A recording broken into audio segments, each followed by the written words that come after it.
33వ అధ్యాయములో 26వ వచనం నుంచి మనం చదువుకున్నాం. 26 నుండి 29 వరకు చదువుకున్నాం. ఆ వచనాలలో ఉన్న అంశము ఏమిటి అంటే 29వ వచనంలో ఉంది, ఇశ్రాయేలు నీ భాగ్యమెంత గొప్పది. ఈరోజు అంశం ఏంటంటే నీ భాగ్యమెంత, మీ భాగ్యమెంత, భాగ్యమెంత ఏమండి, నీ భాగ్యం ఎంత?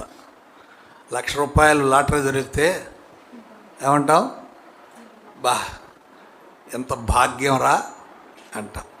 ఒకవేళ ఎవరైనా ఏదైనా అన్నా అనుకోండి, మాకా అంత భాగ్యం ఏడుందయ్యా అంటాం.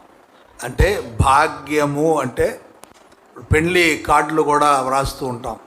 అమ్మాయికి, పెళ్ళి కుమార్తెకు చిరంజీవి సౌభాగ్యవతి, సౌభాగ్యం, భాగ్యం అన్నా సౌభాగ్యం అన్నా ఒకటే. అంటే ఏంటంటే ఒక రకంగా మనం లోకల్గా చెప్పుకోవాలంటే అదృష్టం, అంత అదృష్టమా నాకు అంటాం. అంటే అంత భాగ్యమా. భాగ్యము అంటే రిచ్ అని అర్థం.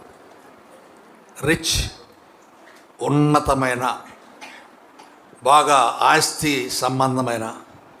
అందుకే అంటూ ఉంటాం, మనకి ఏదైనా మేలు జరగకపోతే అంత భాగ్యం మాకు ఎక్కడుందలేండి అంటాం. ఏమయ్యా పలానా 1,00,000 రూపాయల జీతం వచ్చే అమ్మాయిని పెళ్లి చేసుకుంటామంటే అంత భాగ్యమా మాకు అంటాం. ముసలోడిని పోయి ఏమయ్యా పెళ్లి చేసుకుంటామంటే ఏమంటాడు? అంత భాగ్యమా మాకు అంటాడు కదా. నాకెవరు ఇస్తారని తర్వాత అంటాడులే, ముందేమో అంత అదృష్టం అంటాయా నాకు అంటే అది ఒక గొప్ప భాగ్యం అనమాట. ఇక్కడ ఏమన్నాడంటే నీ భాగ్యం ఎంత? ఈరోజు మన ప్రశ్న, దేవుడు మనల్ని అడుగుతున్న ఒక ప్రశ్న ఏంటంటే నీ భాగ్యం ఎంత? ఇంగ్లీష్ బైబిల్లో happy the what O Israel అన్నాడు. హ్యాపీ ద వాట్ అంటే నీకు ఎంత ఆనందం ఉంది, నీకు ఎంత సంతోషం ఉంది, నీకు ఎంత అదృష్టం ఉంది. గమనిస్తే ఏమిటంట, ఎవరికి? ఇశ్రాయేలు అంటాడు. ఇశ్రాయేలు నీ భాగ్యం ఎంత గొప్పది అంటున్నాడు. అంటే నీ భాగ్యం ఎంత అంటూ అది ఎంత గొప్పది అంటున్నాడు. ఏమండి, మనకు కలిగిన భాగ్యము ఎంత గొప్పది. ఆ క్రిందనే అంటాడు చూడండి, యెహోవా రక్షించిన నిన్ను పోలినవాడెవడు? యెహోవా రక్షించిన నిన్ను పోలినవాడెవడు అంటే ఎవడైతే దేవుని రక్షణ పొందుతాడో వాడు గొప్ప భాగ్యవంతుడు. ఒకవేళ క్రైస్తవుల్ని ఎంత నీ భాగ్యం ఎంత అంటే క్రైస్తవుడు చెప్పాల్సిన మాట ఏంటి తెలుసా? నా భాగ్యమా, యేసయ్య నన్ను రక్షించాడు. వరల్డ్ కప్, ఉమెన్ వరల్డ్ కప్లో ఎమీమా అనే అమ్మాయి 127 రన్లు కొట్టి ఆ ఫంక్షన్లో అడిగితే ఆ అమ్మాయి చెప్పింది, ఫస్ట్ థ్యాంక్స్ టు జీసస్ అన్నది. ఆమె భాగ్యం అది. నాకు కోచ్ ఉన్నాడు, తల్లిదండ్రులు ఉన్నారు, దేశం ఉంది, అంతా ఉంది, కానీ వీటన్నిటికంటే గొప్పది ఏంటంటే జీసస్. చాలామంది ట్రోల్ చేస్తున్నారు, వేరే సంగతి, నో ప్రాబ్లం. దేవునికి మించిన ఆశీర్వాదం ఇంకెక్కడనుందా? ఆమె భాగ్యం ఎంత అంటే ప్రపంచమంతా చూస్తుండగా ఇండియన్ క్రికెట్ టీములో ఒక సభ్యురాలు జీసస్ అని చెప్పింది చూసారా, అదే ఆమె భాగ్యం. హల్లెలూయా. ఆమె చెప్పచ్చు, ఎంతమ్మా నీ భాగ్యం అంటే నా భాగ్యము నా యేసే. Jesus is my happiness, Jesus is my luck, Jesus is my ఏమనాల అదృష్టం, లేక రిచ్, ధనవంతుడు ఆయన కదండి. లోకాన్ని కలుగు చేసినవాడు, మానవాళ్ళని రక్షించినాడు. ఒక ఆయన చెప్తున్నాడు, దేవుడు ఎవరు? Who is God? దేవుడు ఎవరు? ఎవరైతే ఎవరూ చేయలేని పనిని చేస్తాడో ఆయనే దేవుడు. ఎవరూ చేయలేని పని ఏం చేశాడు ఆయన? మానవాళి కొరకు సిలువలో ప్రాణం అర్పించాడు. ఎవరు చేశారా పని? ఎవరు చేయలేదు. మూడవ దినం లేచాడు. ఎవరు చేశారా పని? ఎవరు చేయలేదు. పరిశుద్ధుడు ఎవరైనా ఉన్నాడు అంటే ఆయన యేసు ప్రభువే.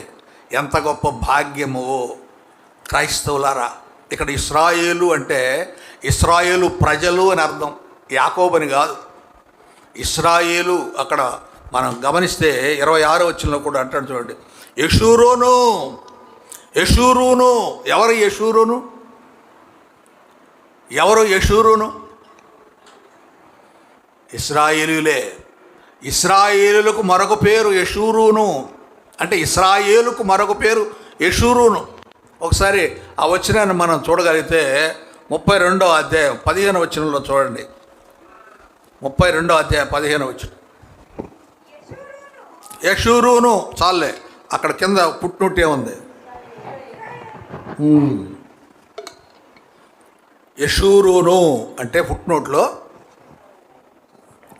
ఇశ్రాయేలు అన్నది. అంటే యెషూరూను అంటే ఇశ్రాయేలే, అంటే ఇశ్రాయేలు ప్రజలని. ఓ ప్రజలారా, ఇశ్రాయేల్ ప్రజలారా, మీ భాగ్యం ఎంత గొప్పది. ఎంత గొప్పదో తెలుసా? యెహోవా రక్షించిన నిన్ను పోలిన వాడు ఎవడు? అంటే నీ పోలిక ఎవరికైనా ఉందా? అంటే విశ్వాసి యొక్క పోలిక ఎవరికి లేదు. అంటే నువ్వు గొప్పవాడివా కాదా? నీ భాగ్యం ఎంత గొప్పది. ఎవరు నీకు పోటీ రారు, ఎవరు నీకు సాటి కారు. ఎందుకంటే యెహోవా రక్షించిన నిన్ను పోలిన వాడు ఎవడు? ప్రశ్న ఉంది అక్కడే. ఎవడైనా ఉన్నాడా నీతో పోలినవాడు? ఎవడు లేడు. ఒకవేళ లోకంలో చాలామంది దగ్గర డబ్బు ఉండొచ్చు, జ్ఞానం ఉండొచ్చు, సంపద ఉండొచ్చు, ఆస్తి ఐశ్వర్యము ఎంతైనా ఉండొచ్చు.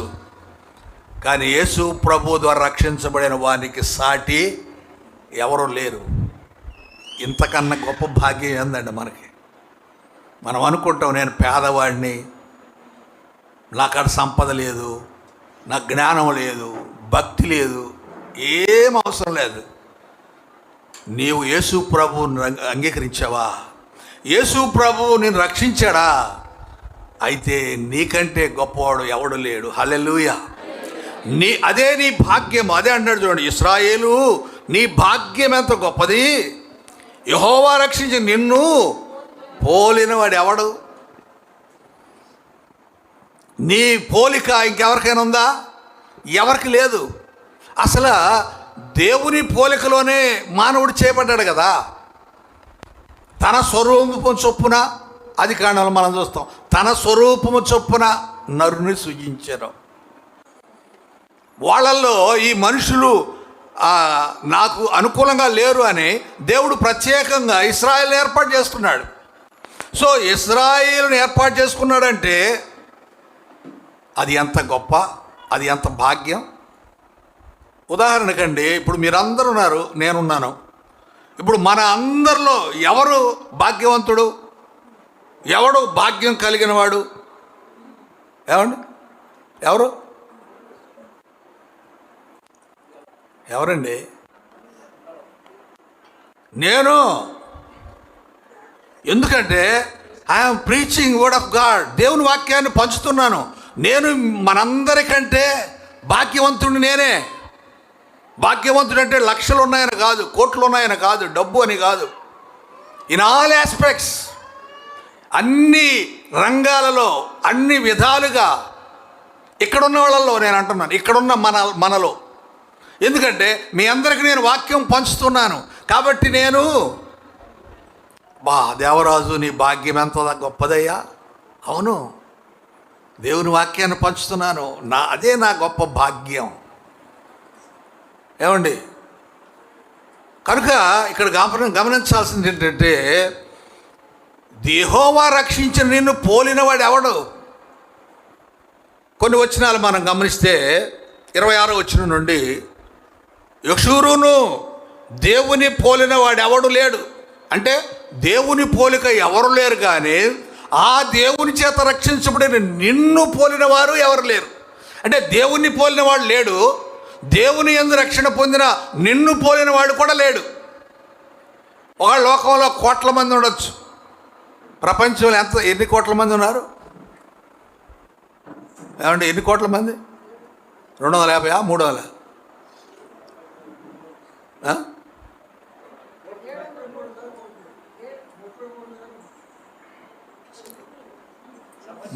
మనుషుల సంఖ్య ఇండియాలో ఎన్ని కోట్ల మంది ఉన్నారు?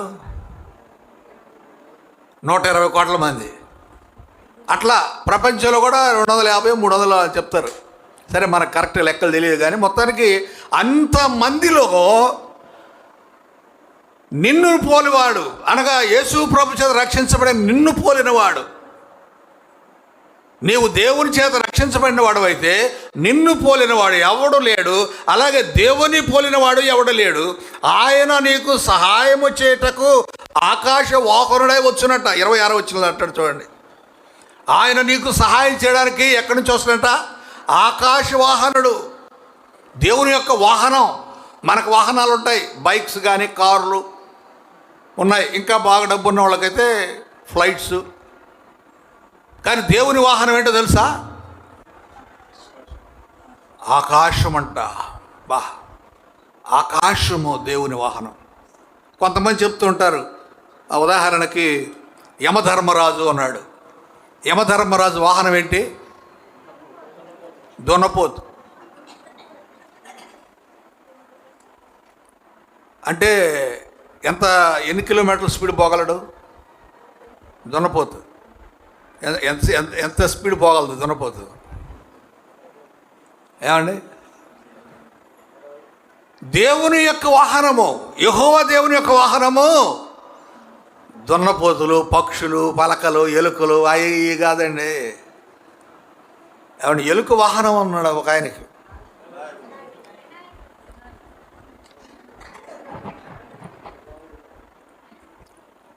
ఎలుక ఎడమోస్తుందండి అంతలో మనిషిని. ఎలుక మోయగలదా? ఎలా? How is it possible? కానీ దేవుని వాహనం ఏంటో తెలుసా? ఆకాశము. చూడండి, అక్కడ ఏమన్నాడు? ఆకాశ వాహనుడై. ఆకాశాన్ని వాహనం చేసుకొని వస్తున్నట్ట యెహోవా దేవుడు. దేనికి? నీకు సహాయం చేయడానికి. ఏమిటంటే ఆయన నీకు చేసే సహాయము 29వ వచనంలో చూడండి. ఆయన నీకు సహాయకరమైన కేడెము. ఆయన నీకు సహాయకరమైన కేడెము. కేడెమంటే షీల్డ్. కేడెమంటే షీల్డ్, అంటే ఆపేది. ఇప్పుడు నువ్వు ఏదన్నా రాయితో కొట్టావు అనుకో, నేను ఒకటి డాల్ లాగా అడ్డం పెట్టేస్తాను. అదనమాట షీల్డ్ అంటే. చిన్నప్పుడు ఎప్పుడో రెండో తరగతి 3వ తరగతి చదువుతున్నప్పుడు నేను పిల్లలు ఆడుకుంటా ఉన్నప్పుడు దొంగాట. ఎట్లా దొంగను పట్టుకోవాలంటే రాయి తీసుకొని కొట్టాల. రాయి తగిలితే వాడు దొంగ. రాయి, బాల్ కాదండి, బాల్ కాదు. అంటే బాల్ కొనడానికి అప్పుడు డబ్బులు లేవు మా దగ్గర, అందుకే రాయి పెట్టుకున్నాం. రాయి తీసుకొని ఎవరిని కొడితే వాడు దొంగ. నేను ఒక చెట్టు చాటుకు పోయి కూర్చున్నా, ఇలా చెట్టు చాటున. అంటే చెట్టు ఉంది కదా, నాకేం దెబ్బ తగదలే అని. వాడు ఎక్కడికో వేసాడు రాయి, అది ఎక్కడికో వచ్చి నాకు తగిలింది. ఇక్కడ పడింది పెద్ద రంధ్రం. ఇక ఆడ పడిపోతే నేను చెట్టు నాకు షీల్డ్గా ఉంటుంది అని చెట్టు చాటును జాక్కున్నా, కానీ ఆ రాయి వచ్చి నాకే తగిలింది. మనుషులు లేక లోకంలో మనల్ని తప్పించే వాళ్ళు ఎవరు లేరు, కాపాడే వాళ్ళు ఎవరు లేరు. దేవుడే కాపాడాడు. ఎంత గొప్ప భాగ్యమయ్యానిది. ఒక ఆయన అంటాడు, దేవుడు పిలిస్తే పోతాను నేను అని. అంటే మనుషులు పిలిస్తే పాడు, దేవుడే పిలవాలి. మరి అంత గొప్ప ధన్యత ఆయనకుందా? అంత గొప్ప భాగ్యం ఆయనకుందా? అట్టి భాగ్యం ఎవరికొని చెప్పండి? దేవుడే స్వయంగా పిలిచాడు. ఎవరిని? దారి తొలగి క్రైస్తవులను హింసిస్తూ, బాధిస్తూ, విమర్శిస్తూ, జైల్లో వేస్తూ ఉన్నటువంటి పౌలు. దమస్కు మార్గంలో వెళుతూ ఉండగా పడిపోయాడు. వెలుగు కనపడింది.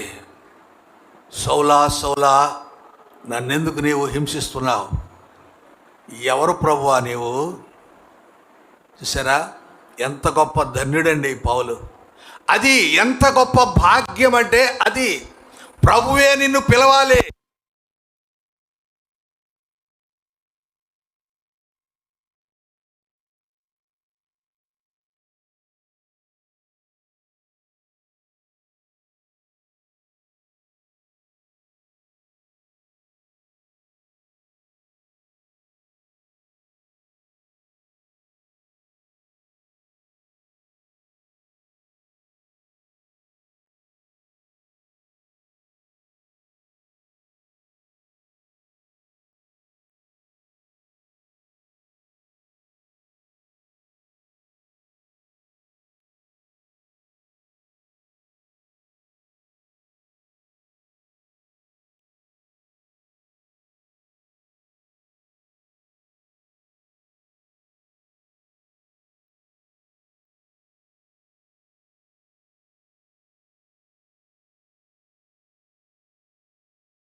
లేదేమో, వాళ్ళు యేసయ్యని అడగలేదేమో, వాళ్ళు దేవుణ్ణి అడగలేదేమో, ఒకవేళ అడిగినా కూడా ఈమె కంటే ఎక్కువగా అడగలేదేమో, లేక ఈమెకు సాయం చేయడానికే దేవుడు నిర్ణయించుకున్నాడేమో. ఆమె భాగ్యము ఎంత గొప్పది! ఆమెకు దేవుని సహాయకరమైన కేడము. ఒకవేళ ఎంతమంది ట్రోల్ చేసినా ఆమెకేం కాదు. ఎందుకు? ప్రభు ఆమెతో ఉంటాడు, ఆమెకు సహాయకరమైన కేడెముగా ఉంటాడు. ఆదికాండం 15వ అధ్యాయం మొదటి వచ్చిన ఒక మాట చూద్దాం. ఆదికాండం 15:1.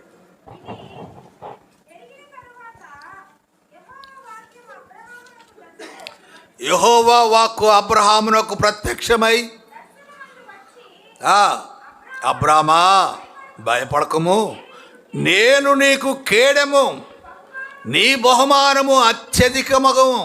చూసారా, నేను నీకు కేడెము అంటే సహాయకరమైన కేడెము. నేను నీకు ఏం చేస్తాను? నేను అత్యధికంగా నీ సంతానాన్ని ఆశీర్వదిస్తాను, నీ బహుమానాన్ని అత్యధికం చేస్తాను. అంటే అబ్రహాముకు దేవుడిచ్చిన బహుమానం అత్యధికమైన బహుమానం. ఇంకేం కావాలండి? ఎంత గొప్ప భాగ్యం అండి అబ్రహాముకి. అబ్రామా అని పిలిచాడు. అబ్రహామా కాదు, అబ్రామా అని పిలిచాడు. అప్పటికి అన్యుడిగా ఉన్నాడు అబ్రాము, ఇతర దేవుళ్ళను పూజిస్తున్నటువంటి వాడు. ఇప్పుడు ఆయన మార్చబడ్డాక అబ్రహాం అయ్యాడు.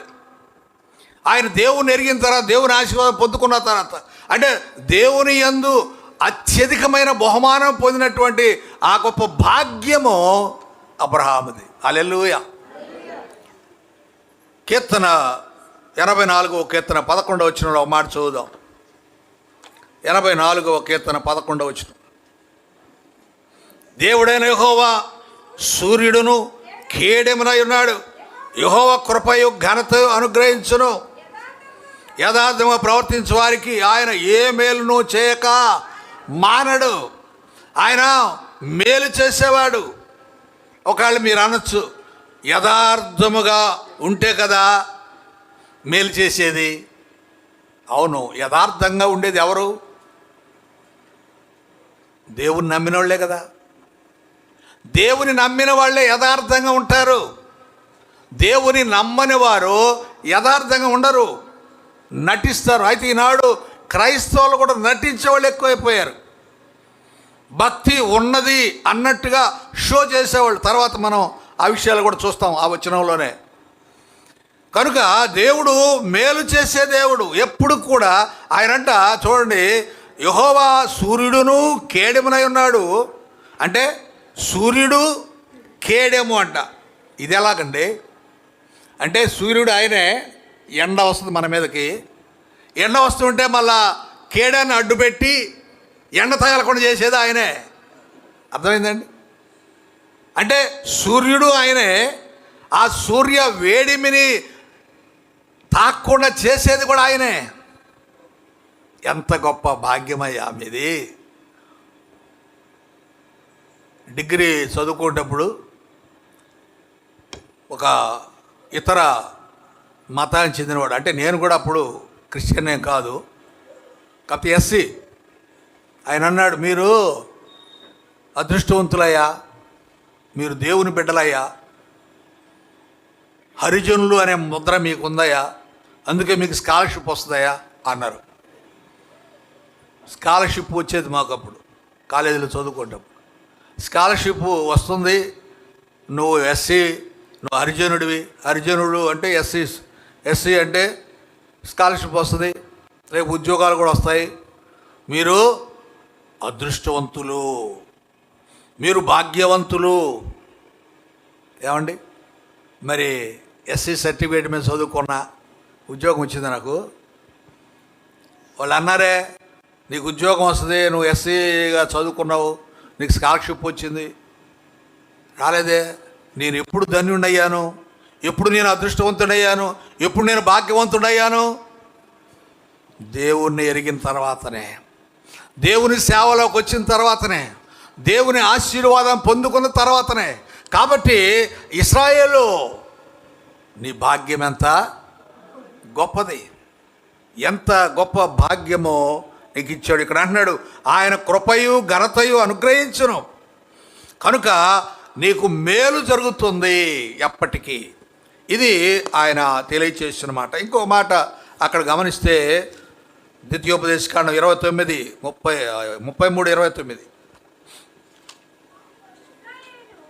ఇశ్రాయేలు నీ భాగ్యం ఎంత గొప్పది, యెహోవా రక్షించి నేను పోలినవాడెవడు, నీకు సహాయకరమైన కేడెము, నీకు ఔన్నత్యము కలిగించు ఖడ్గము. ఔన్నత్యము కలిగించు ఖడ్గం అంట. అంటే ఆయన ఖడ్గము ఔన్నత్యాన్ని కలిగిస్తాడు, అంటే గొప్పతనాన్ని కలిగిస్తుంది. ఔన్నత్యం అంటే గొప్పతనం, ఉన్నత స్థితి. ఆ ఉన్నత స్థితి నీకు కలిగిస్తుంది ఎవరు? దేవుని ఖడ్గమట. ఖడ్గం దేనికి ఉపయోగిస్తామండి? ఖడ్గము కత్తి. కత్తి దేనికి ఉపయోగిస్తాం? నరకడానికి కదా, కోయడానికి కదా. మరి ఔన్నత్యం ఎలా వస్తుంది? ఏమండి, ఔన్నత్యం ఎలా వస్తుంది? ఈ వాక్యంలోని అనేక విషయాలు జనాలు అర్థం చేసుకోక, అపార్థం చేసుకొని క్రైస్తవ్యాన్ని భ్రష్టు పట్టిస్తున్నారు. ఇప్పుడు కత్తి కదా, కత్తి నరకడానికే కదా, చంపడానికే కదా. ఔన్నత్యం ఎలాగా? దాన్ని ఇతరులు ఏమని వివరిస్తారు, దాన్ని ఎక్స్ప్లెయిన్ చేస్తారు దాన్ని ఇతరులు.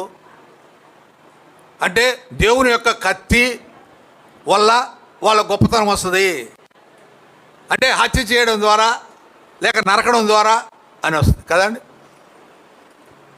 మన ఖడ్గం ఏంటండి? మన ఖడ్గం హల్లెలూయా, దేవుని వాక్యము. దేవుని వాక్యము హెబ్రీలు రాసిన పత్రికలు అంటాడు కదా, రెండంచులు గల వాడిగల సో దేవుని వాక్యము వలన మనము గొప్పవాళ్ళం అవుతాము. అంటే దేవుని దగ్గరకు వచ్చినందువల్ల మన ఔన్నత్యము అంటే ఉన్నతత్వము పెరుగుతుంది. నీచమైన బుద్ధి ఉండదు, దొంగ బుద్ధి ఉండదు, ఈ లోక సంబంధమైన చెడు ఆలోచనలు ఉండవు. ఎంత ఔన్నత్యం అండి ఆయనది, ఎంత గొప్పోడు అండి ఆయన మనసు ఎంత గొప్పదండి, ఆమె మనసు ఎంత గొప్పదండి. అది ఔన్నత్యం అంటే. మరి యేసు ప్రభుని ఎరిగితేనే, నిన్న ఒక సేవకుడు చెప్పిన ఒక ఎగ్జాంపుల్ గుర్తొస్తోంది. అదేంటంటే చార్లెస్ స్పర్జన్ అనేటువంటి ఆయన దేవుని సేవ చేస్తున్నాడు, వాక్యం పంచుతున్నాడు. దేవుడు ఒకసారి ఆయన కనపడాడంట. నువ్వు పోయి వాక్యం చెప్పు అన్నాడంట. ఎక్కడ చెప్పాలంటే చర్చిలో పోయి చెప్పు అన్నాడంట. ఎప్పుడు మిడ్ నైట్, అర్ధరాత్రి వేళ చర్చిలో వాక్యం చెప్పడానికి ఎవరుంటారు ఆ చర్చిలో అన్నాడంట. నువ్వు పోయి చెప్పవయా అన్నాడంట. సరే, ఆయన వచ్చి తాళాలు తీసుకొని తలుపులు తెరిచాడంట. అన్ని బెంచీలు కుర్చీలు ఖాళీలుగా ఉన్నాయి. గాడ పోయిన తర్వాత ఆయన చూసాడంట. దేవునికి వెళ్ళి చూసి, ఏం దేవా ఎవరికి చెప్పమంటావయ్యా, బెంచీలు ఉన్నాయడా, గోడలు బెంచీలు ఉన్నాయి అంటే క్యారీ అని అన్నాడంట. వాక్యం చెప్పాడంట. 40 నిమిషాలు చెప్పాడంట వాక్యం. 40 నిమిషాలు వాక్యం చెప్పిన తర్వాత ఇక ప్రార్థన చేసి ముగిస్తాను అన్నాడంట. అప్పుడు దేవుడు ఆల్టర్ కాల్ ఇవ్వు అన్నాడంట. ఆల్టర్ కాల్ అంటే మార్పు చెందేవాళ్ళు ఎవరైనా ఉంటే లేవండి, మీకోసం ప్రార్థన చేస్తాను. ఎవరున్నారు అక్కడ? ఎవరు ఉన్నారా? ఎవరు లేరు కదా. అప్పుడు అడిగి, అయ్యా ఎవరు లేరు కదా, నేను ఆల్టర్ కాల్ ఎవరికి ఇచ్చేదని. నువ్వు ఇవ్వయ్యా అన్నాడంట. సరైన ఆల్టర్ కాల్ ఇచ్చాడంట. వాక్యం వినేటువంటి వారు మీలో ఎవరైనా ప్రభువుని నమ్ముకుంటే మీ చేతులు ఎత్తండి, నీ కొరకు ప్రార్థన చేస్తాను అన్నాడంట. అంటే అదిగో అక్కడ నుండి బెంచిలో 2 చేతులు వేసాయంట. వెంటనే ఆశ్చర్యపోయాడంట ఆయన. సరే, ప్రేయర్ చేసి క్లోజ్ చేసిన తర్వాత వాళ్ళని లేపాడంట. ఏంట్రా బాబు, మీకోసమే లాగుంది, దేవుడు నన్ను పంపించాడు అని అంటే, అప్పుడు వాళ్ళు చెప్పారంట, అయ్యా మేము దొంగతనానికి వచ్చాము, దొంగలం మేము ఆ కిటికీ ఊడబెరుక్కొని అందులో లోపలికి వచ్చాము. లోపలికి వచ్చి చర్చిలో ఉన్న ఈ మంచి సామాగ్రి అన్నీ తీసుకెళ్దామని చూసాము. ఈ లోపల మీరు తలుపు తీసుకొని వస్తున్నారు, మేము దాక్కున్నామయ్యా, ఆ బల్ల కింద దాక్కున్నాము. ఇక నువ్వు వాక్యం చెప్తావంటే మేము ఇక ఏం మాట్లాడలేక గమ్మునున్నాము. నీ వాక్యము ద్వారా మేము మారాము. హల్లెలూయా. యేసయ్య మా కొరకు చనిపోయాడనే సత్యాన్ని మేము అర్థం చేసుకున్నామయ్యా, అందుకే మేము మార్పు చెందుతున్నాం ఇక నుండి. చూసారా, ఆ దొంగలు దొంగతనం చేయడానికి వస్తే దేవుడు వాళ్ళని మార్చడానికి సేవకుని పంపించి ఆ మధ్యరాత్రి వేళ, మరి అది ఆయన ఆ చార్లెస్ స్పర్జన్ అనే ఆయన పుస్తకంలో రాసుకున్న అనుభవం అంట. అది ఎప్పుడో జరిగిన సంఘటన. అది ఒక 300-400 సంవత్సరాల క్రితం జరిగిన సంఘటన. ఈ సమయంలో ఎందుకు మనం జ్ఞాపకం చేసుకున్నామంటే, ఆయన దేవుడు సహాయకరమైన కేడము, ఆయన కృప మనతో ఉన్నప్పుడు, ఆయన ఔన్నత్యం మనతో ఉన్నప్పుడు, ఆ ఖడ్గమే, ఆ దేవుని వాక్యం అనే ఖడ్గమే ఆ 2 దొంగల్ని మార్చింది. యాక్చువల్గా మరి మధ్యరాత్రి వేళ పోయి వాక్యం చెప్పడం ఏంటి? ఒకవేళ దేవుడు మాకు చెప్పినా మేము పోతామా? అది ఏదో ఒట్టి మాట అనుకుంటాం. ఆ దేవుడు కాదులే, ఎవరో చెప్పారులే అనుకుంటాం, లేకపోతే ఆ సైతాన్ని ప్రేరణలే అనుకుంటాం. కానీ అలా దేవుని వాక్యము, ఖడ్గం అనే దేవుని వాక్యము ఆ 2 దొంగలను మార్చినట్టుగా మనం చూస్తున్నాం. ఇక్కడ చూడండి, యెషయా గ్రంథం 27:1. యెషయా గ్రంథం 27వ అధ్యాయం 1వ వచనం. ఆ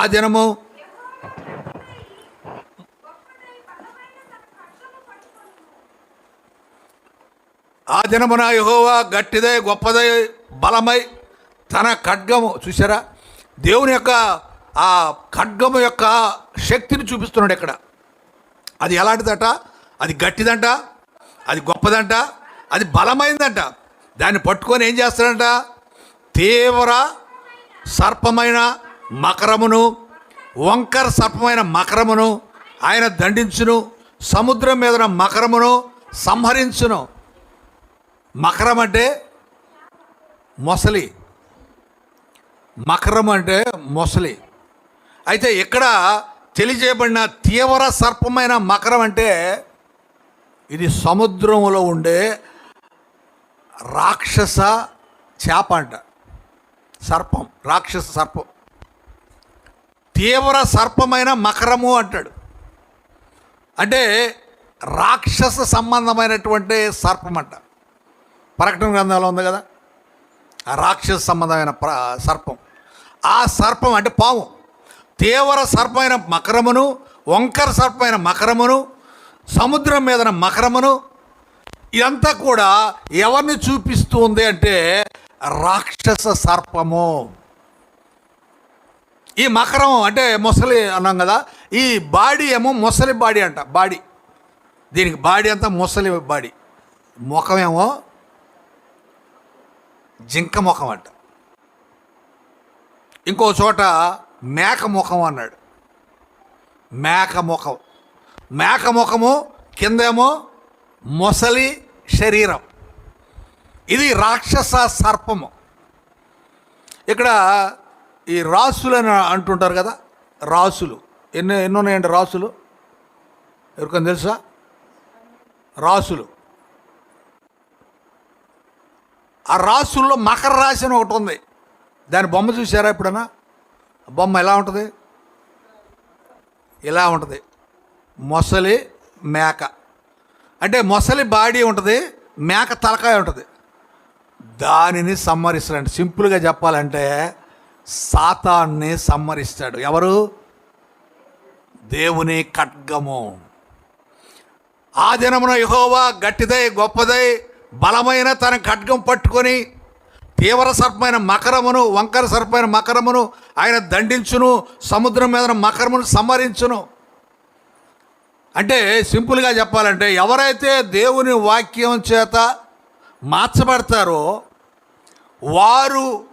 వారిలో ఉన్న ఆ రాక్షస గుణము, సాతాను గుణము సంపబడుతుంది. హల్లెలూయా. దేవుని వాక్యము చేత, దేవుని వాక్యం అనే ఖడ్గము చేత మనలో ఉన్న సర్పాన్ని చంపేస్తాడు. అందుకే మన వాక్యం చదవాలి. వాక్యం చదువుతూ ఉంటే, వాక్యం ద్వారా మనతో దేవుడు మాట్లాడుతూ ఉంటే మన జీవితాలు మార్చబడతాయి. ఇంకొక వచనాన్ని చూద్దాం. ఇర్మియా 47:6. ఇర్మియా గ్రంథం 47:6. యెహోవా ఖడ్గమా, ఎంతవరకు విశ్రమింపకయిందువు? నీ వరలోనికి దూరి విశ్రమించి ఊరుకో. ఏమన్నాడు? దేవుని ఖడ్గాన్ని చెప్తున్నాడు. ఓ ఖడ్గమా, అయ్యా నువ్వు వరలోకి వెళ్ళిపో నాయనా, ఎందుకు ఇంకా సంపుతూనే ఉంటావు? ఏం సంపద్దా? ఏమండి, క్రైస్తవులలో కూడా రాక్షసులు తయారయ్యారు కదా, అవిశ్వాసులు తయారయ్యారు కదా. ఒక ఆయన చెప్తున్నాడు, సేవకుడు అంట ఆయన, యాకోబు విగ్రహ ఆరాధన చేస్తే దేవుడు ఖండించలేదు. చేశాడా యాకోబు విగ్రహారాధన? ఏమండి, చేశాడా? చేయలేదా? చేశాడా చేయలేదా?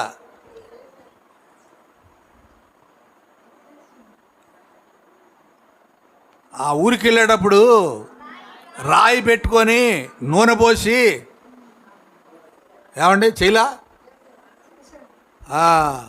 కానీ అది విగ్రహారాధన కాదు. అక్కడ ఏం జరిగిందంటే, అక్కడ ఆయన రాయిని పెట్టాడు, నూనె పోసాడు, కానీ ఆ స్థలానికి బేతేల్ అని పేరు పెట్టాడు. ఆయన చెప్పే పాస్టర్ గారు ఏం చెప్పాడంటే, ఆ రాయికి బేతేల్ అని పేరు పెట్టాడని చెప్పాడు. రాయికి పెట్టాడు ఆ బేతేల్ అని.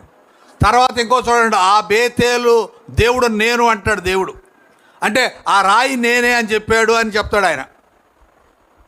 ఆయన పేరు పెట్టింది స్థలానికి, రాయికి కాదు.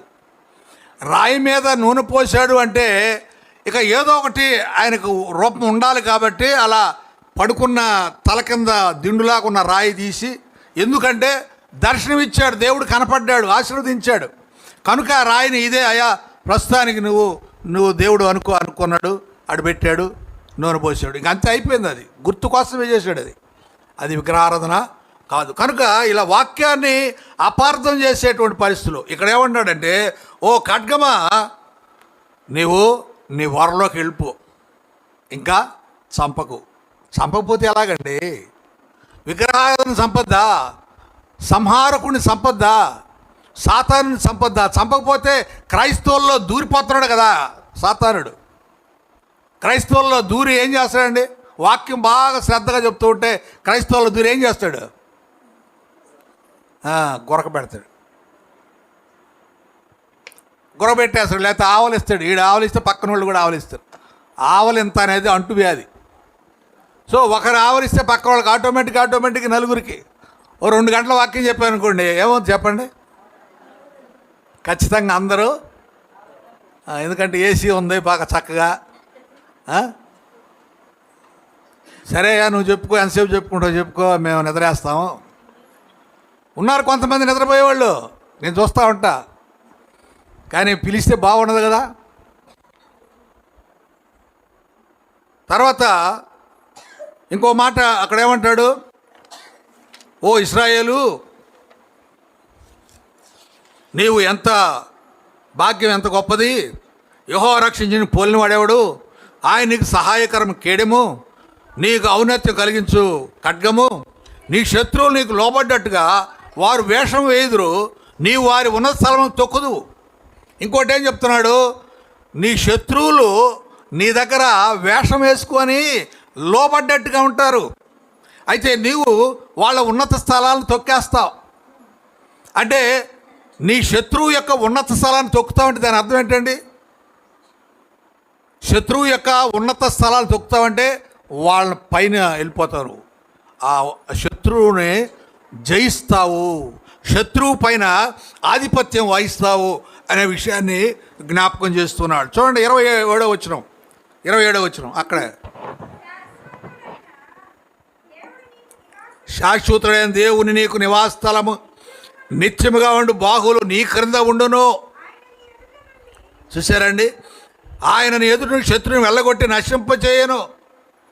ఇక్కడ 29వ వచనంలో చెప్పిన మాట, 27వ వచనంలో చెప్పిన మాట రెండింటిని మనం చూడగలిగితే, ఇక్కడ దేవుడంట ఆయన బాహువుల క్రింద, చూసారా, నిత్యముగా నుండి బాహువులు నీ క్రింద ఉండు అంటే మన క్రింద ఆయన ఉన్నాడు అంటే అర్థం ఏంటి? మనల్ని ఎత్తుకున్నాడు అని. ఆయన భుజబలము చేత మనల్ని ఎత్తుకున్నాడు. ఇంకేం కావాలండి? ఎంత గొప్ప భాగ్యం! దేవుడు నిన్ను ఎత్తుకున్నాడండి, ఎంత గొప్ప భాగ్యం కదా. కొన్ని చోట్ల ఈ ఆరాధన అయిపోయిన తర్వాత బయట ఉంటాం కదా, చిన్న పిల్లకాయలు వచ్చి సెకండ్స్ ఇస్తూ ఉంటారు, షేక్ హ్యాండ్ ఇస్తారు పాస్టర్ గారికి. ఎందుకు? వాళ్ళకి ఆనందం, పాస్టర్ గారిని తాకాను, పాస్టర్ గారికి సెకండ్ ఇచ్చాను, అది గొప్పగా ఫీల్ అవుతారు పిల్లకాయలు. పెద్దవాళ్ళు అయిన తర్వాత ఉండదులేండి, కనీసం పలకరీని కూడా పలకరీరు, వెళ్ళిపోతూ ఉంటారు. ఏందో వాళ్ళ సొమ్ము అంతా మనం తీసుకున్నట్టు పలకరీయకుండా వెళ్ళిపోతాడు. చర్చికి వచ్చినప్పుడు సమాధానం ఉండదా? నలుగురిని పలకరించుకోవా? వాళ్ళు నీకు శత్రువా? వీళ్ళు నీకు ఎవరు నీకు శత్రువులు? ఒకరినొకరు పలకరించుకోవాలి కదా. పలకరించుకోరు, ఎవరి పాటికి వస్తారు వెళ్ళిపోతూ ఉంటారు. ఇంట్లో కూర మాడిపోద్దనా, ఎలాగ పిల్లి తినేస్తుందనా, భద్రం చేసుకుని రాలా, ఫ్రిడ్జ్లో పెట్టుకుని రాలా. మందిరానికి వస్తే సంతోషం ఉండాలి, సమాధానం ఉండాలి. అలా లేకుండా ఏందో మొక్కుబడికి వచ్చాం, విన్నామంటే విన్నాం, వెళ్ళిపోయాం. అలా ఉంటే ఆత్మీయత పెరగదండి, మనం ఆత్మీయులం కాలేము. ఇక్కడ ఏమన్నాడంటే, దేవుడు తన బాహువుల క్రింద, అంటే ఆయన బాహువులు మన క్రింద ఉన్నాయంట, అంటే మనల్ని ఎత్తుకున్నాడు ఆయన. దేవుడు ఎత్తుకున్నాడు. ఎంత గొప్ప భాగ్యం అండి! దేవుడు ఎత్తుకున్నాడండి మనల్ని.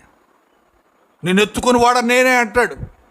నీకు ముసలితనం వచ్చినప్పుడు ఎత్తుకునేవాడు నేనే, నీకు ముద్దు పెట్టేవాడు నేనే. దేవుడు ముద్దు పెట్టడం ఏంటండి? ఏమండి? దేవుడు ముద్దు పెట్టడం అంటే అంతకు మించిన ధన్యత ఇంకేమైనా ఉందా? ఇంకెవరు అవసరం లేదు మనకు కదా. గొప్ప వ్యక్తి మనల్ని దగ్గర తీసుకున్నాడు, ఎత్తుకున్నాడంటే ఎంత ఆనందమో. ఇంకా ఏమంటాడు? నీ శత్రువులు నీకు లోపడ్డట్టుగా వారు వేషం వేస్తారు, నీవు వారి ఉన్న స్థలాన్ని తొక్కుదావు. అంటే వాళ్ళను డామినేట్ చేస్తావు, నువ్వు వాళ్ళకంటే పైన ఉంటావు. ఇంకేం కావాలా? నీ శత్రువు కంటే నువ్వు పైన ఉంటావు. వాళ్ళేమో నటిస్తారట, డూపు.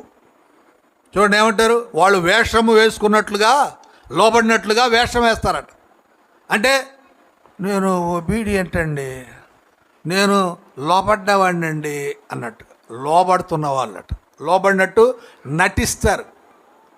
చాలామంది స్త్రీలు ఇదే పని చేస్తుంటారు. బయటకు వచ్చినప్పుడు గమ్మన మౌనంగా ఉంటుంది. ఇంట్లోనేమో, ఇంట్లో ఏం చేస్తారు?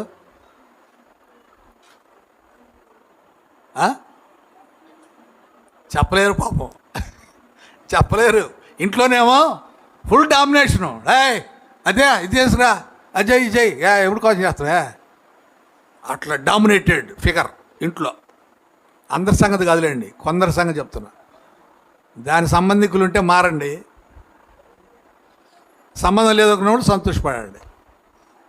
అంటే గమనించండి, వేషం. క్రైస్తవులు అలా అయిపోయారు. Not only ladies but also all the Christians.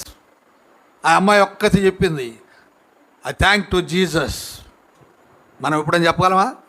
బయటకు పోయి ప్రపంచం నలుగురు చూస్తున్నప్పుడు అందరి ముందు చెప్పగలమా?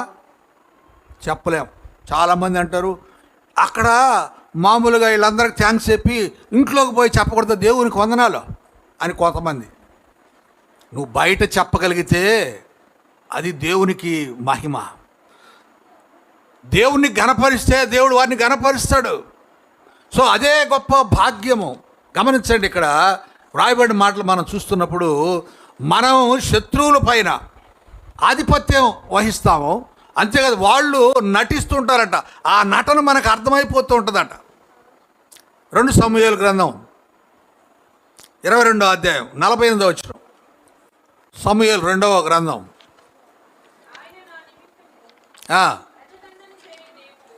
ఆయన నా నిమిత్తము ప్రతిదండన చే దేవుడు. చూశారండి, నీ కోసమంట ప్రతిదండన చేస్తాడంట, నీ కోసమంట పగ తీర్చుకుంటాడంట, నీ కోసమంట జనాల్ని లోపరుస్తాడట. ఎంత గొప్ప భాగ్యం మీది ఓ క్రైస్తవ విశ్వాసి, ఓ దేవుని ఎరిగిన బిడ్డ, యేసు ప్రభు నమ్ముకున్న ఓ విశ్వాసి. నువ్వు ఎంత గొప్పవాడు అంటే, గొప్పదానం అంటే, ప్రతిదండన చేసే దేవుడు ఆయన. నీవు ఎవరి మీదైనా కోపగించుకుంటే, ఎవరినైనా నాశనం చేయాలనుకుంటే నువ్వు సైలెంట్గా ఉండొచ్చు, దేవుడు చేస్తాడు ఆ పని. వాడిని చంపాలనుకుంటే దేవుడు చంపేస్తాడు. లేదా వాడు నరకబడాలి అంటే, వాడి కాలు చేయబోవాలంటే దేవుడు చేస్తాడు. కానీ ఎవరు మనం కోరం, అయ్యా మా శత్రువుని చంపయ్యా అని మనం కోరం. కానీ నువ్వు కోరితే ఆయన చేస్తాడు. అలా అని చెడును చేయడానికి దేవుడు కూడా ఇష్టపడ్డావు. మనుషులు కూడా, మనం ఆయన ఎరిగిన మనం కూడా ఇష్టపడకూడదు. చూడండి, జనములు నాకు లోపచ్చు కూడా ఆయనే. జనాలు కూడా మనకు లోపడుతున్నారంటే కారణం దేవుడే. నువ్వు లోపరుచుకోవాల్సిన అవసరం లేదు, దేవుడే లోపరుస్తాడు. దేవుడే వారికి మారు మనసు ఇస్తాడు అనే విషయాన్ని మనం గుర్తు చేసుకోవాలి. 18వ కీర్తన 44వ వచనంలో, 18వ కీర్తన 44వ వచనం.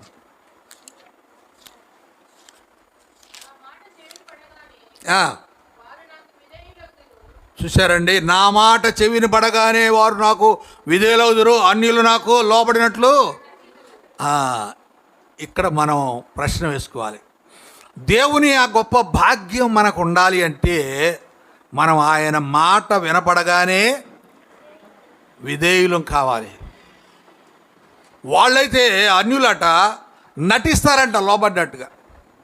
అన్యులు నటిస్తారు, కానీ యేసు ప్రభువుని ఎరిగిన వారు నటించరు, లోబడతారు. మాట వినగానే, చెవిన పడగానే, ఈ వాక్యం విను అనగానే వింటారు. లే అంటే లేస్తారు, కూర్చోమంటే కూర్చుంటారు మందిరంలో. బయటికి వెళ్ళిన తర్వాత అసలు మాటే వినరు. గుడికి రాయ్యా, యూత్కి రాయ్యా, స్త్రీల మీటికి రామ్మా, ఉపాస ప్రార్థన రామ్మా, ఇంకా సండే స్కూల్కి రా బాబు, పంపించాయా పిల్లల్ని, వింటారా? వినరు. అంటే అప్పుడు ఎవరు వాళ్ళు? విన్నట్టు నటిస్తారు. ఎవరు వాళ్ళు?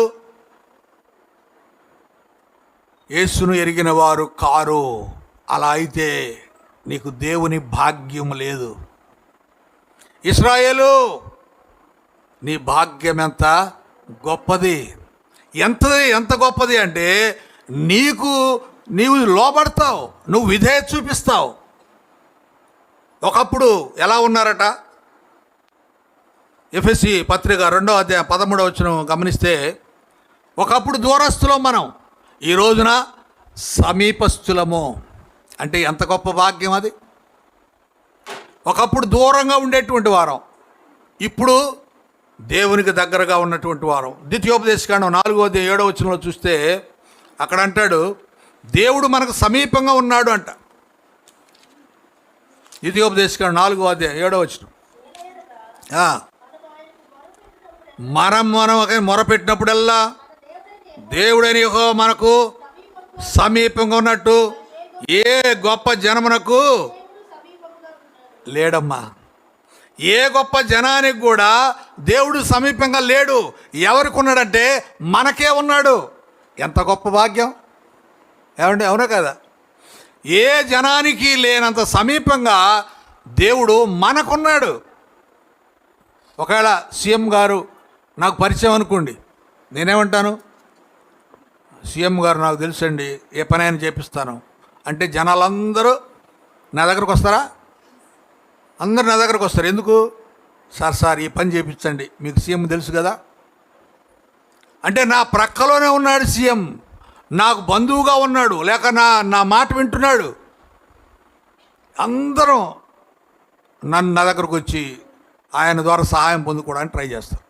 ఇప్పుడు దేవుడు కూడా అలాగే మనతో ఉన్నాడట, మనకు సమీపంగా ఉన్నాడు. ఎవరికి లేడట. చూడండి ఆ మాట, మన దేవుడు అని యెహోవా మనకు సమీపంగా ఉన్నట్లు మరి ఏ గొప్ప జనమునకు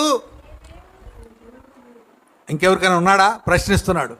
ఏ జనమునకైనా సమీపంగా ఉన్నాడా? లేడు. అది ఎంత గొప్ప భాగ్యం మనకి. సో నీ భాగ్యం,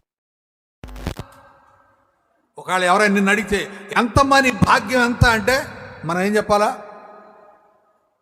మా దేవుడు మా దగ్గరే ఉన్నాడు, ఇంకేం కావాలా మాకు? ఏమండి, మా దేవుడు మా దగ్గరే ఉన్నాడు, ఇంకేం కావాలి మాకు? దేవుణ్ణి ఏమడిగినిస్తాడు కదా, సమస్తం సమకూరుస్తాడు కదా, శత్రువుపై జయమునిస్తాడు కదా, శత్రువు పైన ఆధిక్యత ఇస్తాడు కదా, సంపద ఇస్తాడు, ఆరోగ్యం ఇస్తాడు, సమస్తం ఇస్తాడు కదా ఆయన నా పక్కలో ఉంటే. అది ఇంకో మాట 144వ కీర్తన 15వ వచనంలో అంటాడు. 144వ కీర్తన 15వ వచనం.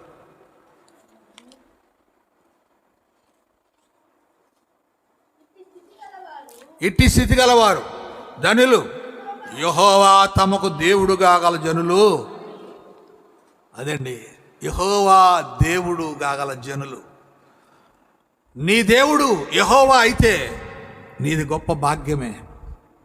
నీ దేవుడు యెహోవా అయితే గొప్ప భాగ్యమే. 32వ అధ్యాయం ద్వితీయోపదేశకాండం 13 అంటాడు, నీకు కావలసిన సమస్తము కూడా సమకూరుస్తాడట. అలాగే యెషయా 12:2లో ఒక మాట చూద్దాం. 12వ అధ్యాయం 2వ వచనం. యెషయా గ్రంథం 12:2.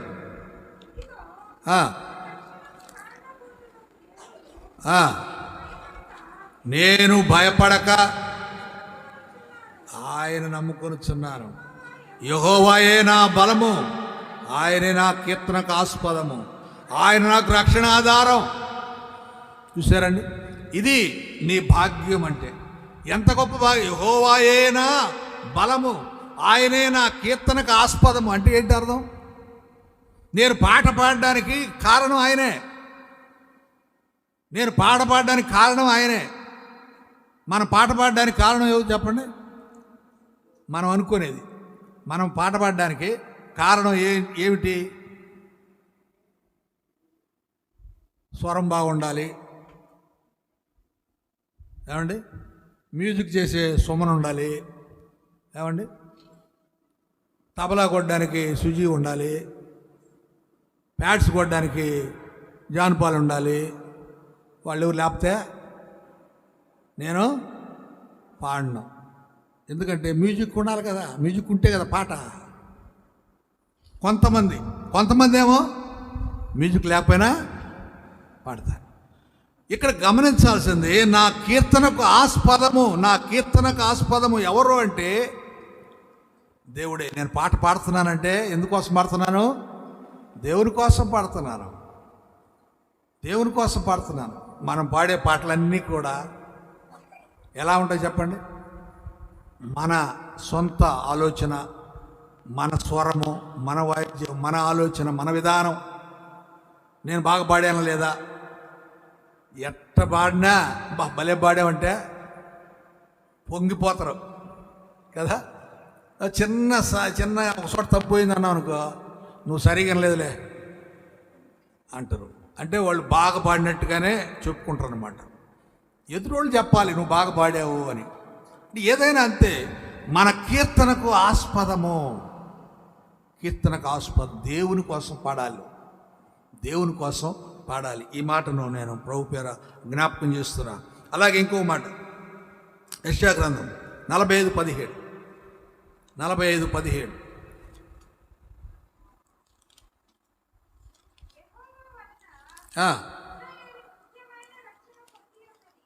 నిత్యమైన రక్షణ పొంది ఉన్నది.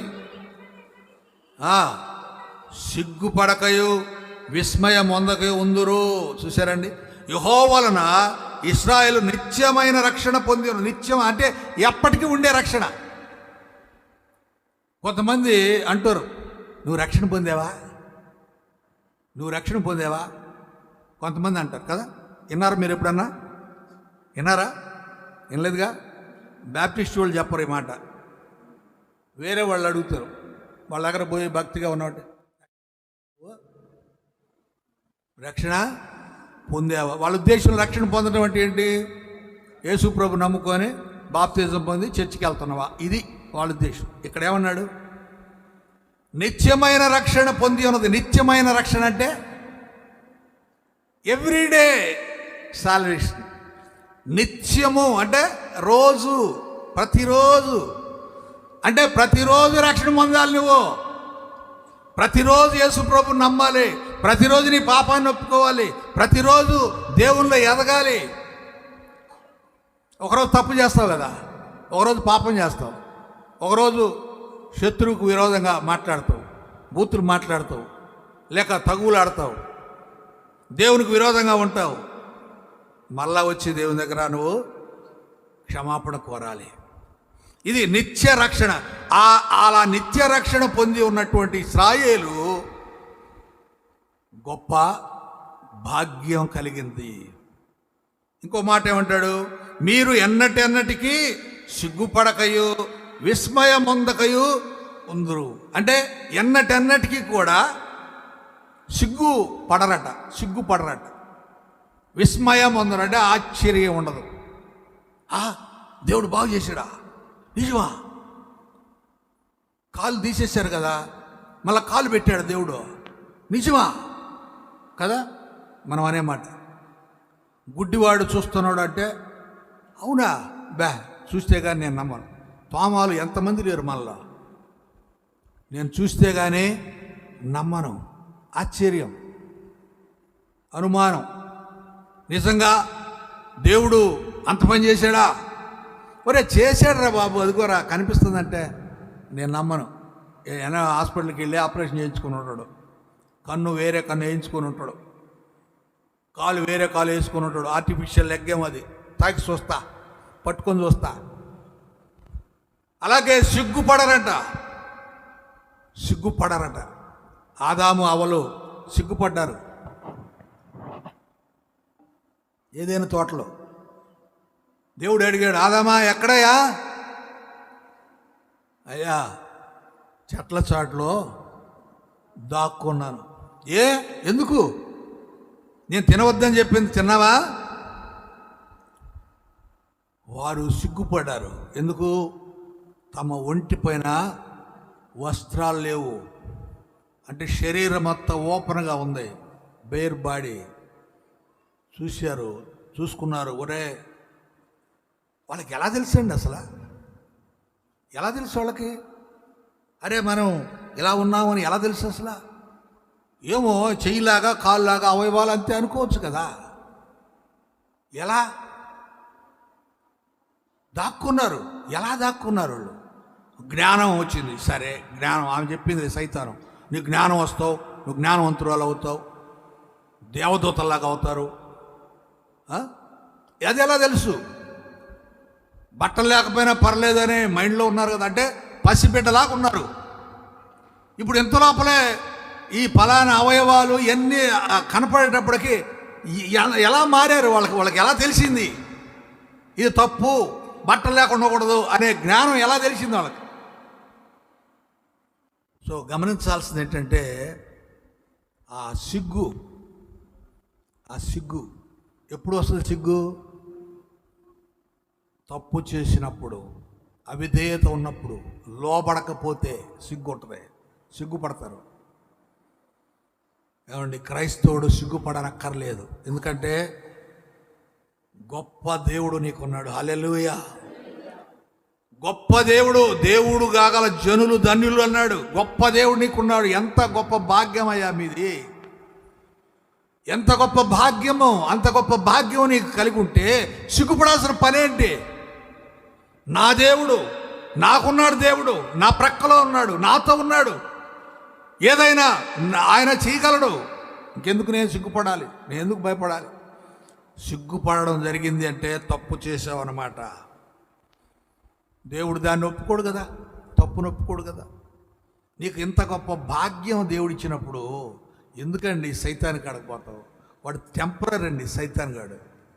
లోకం తాత్కాలికమైంది. లోకం సాతానుడు తాత్కాలికమే. దేవుడు శాశ్వతం. ఆయన శాశ్వత నివాస స్థలం అంటాడు. నేను వాళ్లకు శాశ్వత నివాస స్థలము. దేవుని దగ్గర క్షేమం ఉన్నది. దేవుని దగ్గర ఎలాంటి ప్రమాదాలకు అవకాశం ఉండదు. ఒకవేళ నువ్వు దేవుని బిడ్డవై ఉండి ప్రమాదాన్ని ఎదుర్కోవాల్సి వస్తే ఆ ప్రమాదం నుండి తప్పిస్తాడు ఆయన. నేను గతంలో కూడా ఒకసారి గుర్తు చేశాను. 5 కానిస్టేబుల్స్ జీప్లో వెళ్తున్నారు. ఒక డౌన్ రోడ్డు డౌన్లో బాగా డౌన్ ఉంది రోడ్లో. ఆ రోడ్లో వెళ్ళి పైకి ఎక్కాలి. ఆ ఎక్కేటప్పుడు ఏం జరిగిందో ఏందో, అక్కడ నుంచి జీపు జారి అలా పడిపోయింది. అవతలన్నీ కొండలు, ఆ గుంటలు ఉన్నాయి. ఆడ పోయి లోపల పడిపోయింది. అది 5 ఒక్కడికి దెబ్బ తగలలేదు. జీపు నుజ్జు అయిపోయింది. ఒక్కడికి దెబ్బ తగల. అందులో ఒక వ్యక్తి క్రైస్తవుడు. వాళ్ళ 4 అన్నారు, రోఫస్, వాడి పేరు రోఫస్, నువ్వు క్రైస్తవుడివి, అందుకే మన 5 బయటపడ్డాం. హల్లెలూయా. దేవుడు సహాయకరమైన కేడెమండి. నిన్ను బట్టి నీ పక్క వాళ్ళను కూడా రక్షించే దేవుడు, నిన్ను బట్టి నా ప్రక్కన ఉన్న వాళ్ళని కూడా కాపాడే దేవుడు. అంత గొప్ప దేవుడు మనకుంటే నీ భాగ్యం ఎంత గొప్పది! నీ భాగ్యం ఎంత!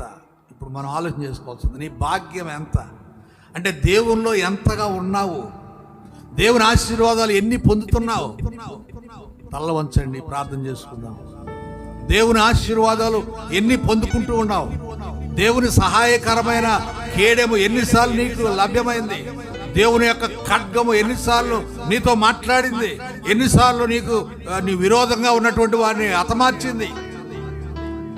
ఒకసారి తల వంచి ప్రభువునకు సమర్పించుకుందాం, ప్రార్థన చేసుకుందాం. నమ్మదగిన దేవుడు, అట్టి దేవుణ్ణి కలిగిన వారు భాగ్యవంతులు. ఓ ఇశ్రాయేలు, నీ భాగ్యం ఎంత గొప్పది!